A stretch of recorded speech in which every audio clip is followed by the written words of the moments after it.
In time for a rematch against the division rival. Sunday, the Saints, 420 days after his last game. I'm super grateful to be here with such great organization, to be around some great players.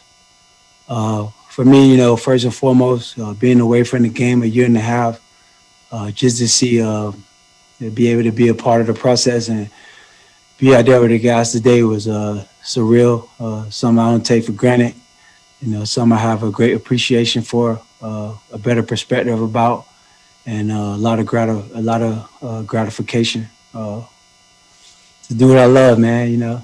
It's a blessing. You feel you're a completely different person now that you're back in the NFL? Well, I just feel like I'm a better person. I want to say I'm a different person, but I'm a better person. Learning a lot about myself, working on myself for a year and a half. So I think I'm a better person. Live from Tampa, Bucs reporter Jenna Lane joining us alongside Marcus Spears. And Jenna, let's start with you. You saw an early portion of practice today. What stood out about Brown trying to fit in with his new teammates? Yeah, Kevin, I had talked to wide receiver Scotty Miller, and he told me despite his off-the-field struggles, he's giving Brown a clean slate. You could see that out on the practice field. He had the biggest smile on his face. He was laughing and joking with teammates. He spent a lot of time talking with running back LaShawn McCoy. He was stretching alongside Rob Gronkowski and Chris Godwin, who still had a cast on his finger, by the way, so it's still up in the air as to whether or not he's going to play Sunday. That'll impact Brown and how much we see of him against the Saints. But you could tell just how excited he was to be back. And Bruce Arians said all the guys out there are helping him along quite a bit, trying to get him up to speed. And he said he's already got a really good handle on what they're trying to accomplish as an offense. Marcus, AB will get thrown right into a rivalry game here with the Saints Sunday night. You heard Jenna talk a little bit about Godwin. What do you expect Brown's role will be like Sunday? I expect them to have some things created for him, Kev. A lot of it is based off practice and finding those little pockets for Bruce Arians to try to get him the ball. Listen, no one is questioning whether AB is going to be ready. We've talked for years about his work ethic, how he prepares to get ready to play a football game.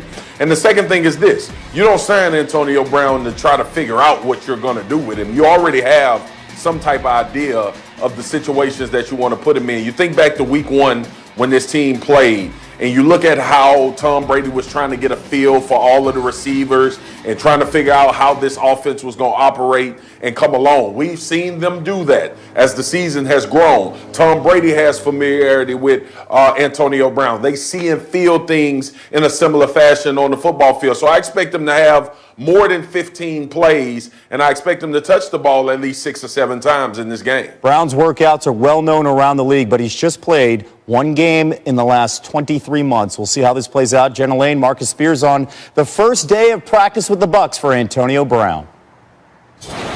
More news today and the long-awaited start date for the next NBA season. Our agent Wojnarowski and Zach Lowe reporting that the league and the Players Association are holding separate meetings tomorrow to discuss the very latest progress toward reaching a deal to start playing before Christmas. It looks like December 22nd is the day they're shooting for. Miami's Andre Iguodala is the vice president of the Players Association. He spoke about it today.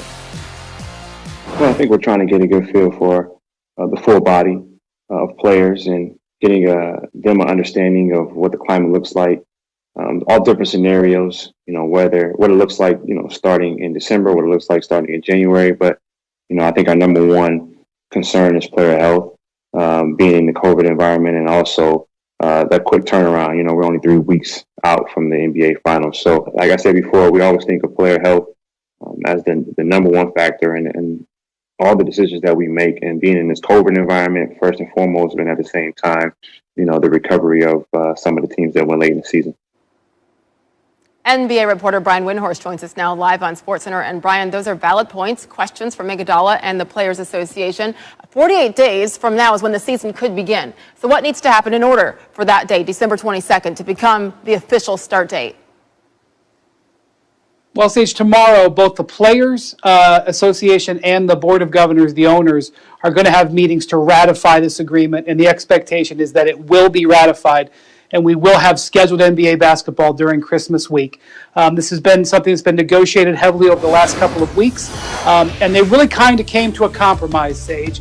We know that the players didn't really want to come back, at least all of the players, so soon after the end of last season. But the league really wanted to get the season started by Christmas so they could finish ahead of the Tokyo Olympics. The agreement is that the players will have 18%, roughly 18% of their salaries garnished to make up for a shortfall in revenues. Sage, 2-3 weeks ago, this was looking at between 30 and 40%. So that difference is going to save the players tens of millions of dollars, and in return, they will come back for Christmas Day. This is a compromise. It's for the best of everybody. Yeah. And it will probably get ratified tomorrow. Okay, so that's good news. It does feel like a win for everybody. So let's assume December 22nd is the start date, we hope. We do know for sure the draft is November 18th, exactly 2 weeks from tonight here on ESPN. So, Brian, what about free agency? When would that begin for the NBA? Yeah, still under discussion that there's things that are getting negotiated, but I would expect it to start shortly after the draft. Maybe within 2 or 3 days, maybe Friday of that week, the 20th, we could see free agency start. Ideally, the league would like to get the majority of free agency done before Thanksgiving because training camps are looking to begin around December 1st, shortly after Thanksgiving. So draft, free agency, players moving, coach. There's still a team, Oklahoma City Thunder, doesn't have a coach. A lot of things are going to start falling into place once this calendar gets set, likely in the next 24 to 48 hours. All right, Brian Windhorst with good news that it looks more and more like the season will indeed begin before Christmas, December 22nd. Wendy, thanks so much. And once again, a reminder that the draft, again, 2 weeks from tonight, we got it for you here on ESPN with the Minnesota Timberwolves and Golden State Warriors holding the top 2 picks. The 2020 NBA Draft, Wednesday, November 18th, 7 p.m. Eastern on ESPN, and as always, streaming live on the ESPN app. Still to come on SportsCenter, PTI's bonus topic. As the Cowboys QB carousel keeps turning today, Tony and Mike discuss if Dallas should tank the rest of the season to climb towards the top of the 2021 draft. Plus the NFL MVP midseason assessments, why this season's award is becoming a 3-man race, and the deciding factors in the second half of the season. And with a MAC football season kicking off tonight,